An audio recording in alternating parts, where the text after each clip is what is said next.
Буџетот на Министерството за транспорт и врски е развоен буџет во кој најголем дел од проектираните средства се расходи наменети за капитални проекти, истакна министерот за транспорт и врски Горан Сугарески на пресконференција на која го образложи буџетот на Министерството за транспорт и врски за 2018 година. Вложувањето во капиталните проекти е повеќе од потребно за да имаме силна економија, здраво општество и транспарентни процеси кои се темелат на потребата од усогласување на различните потреби на граѓаните. Во едни такви услови успеавме да проектираме буџет за 2018 година кој ги задоволува реалните можности за реализација на капиталните инвестиции од една и задоволување на потребите на голем број на граѓани од друга страна, истакна министерот Сугарески. Клучен капитален проект на кој ќе посветиме големо внимание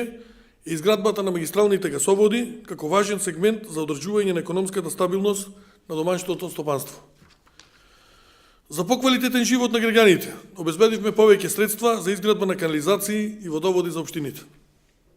За поголема социјална сигурност и покрив над глава на најранливите категории на граѓани проектиравме повеќе средства за изградба на социјални станови. За изградба на нови пруги на коридор 8 и 10, како и одржување на железничката инфраструктура и сообраќај, планирани се 1 милијарда и 357 милиони денари, што е за 817 милиони денари повеќе отколку предвидените во буџетот за 2017 година, или зголемување од 151%, а за следната година ќе има зголемување на средствата од речиси 39% за изградба на водоводи и канализации во општините преку заемот од Европската инвестициона банка, или планирани се 698 милиони денари, што е за 195 милиони денари повеќе отколку со буџетот за 2017 година.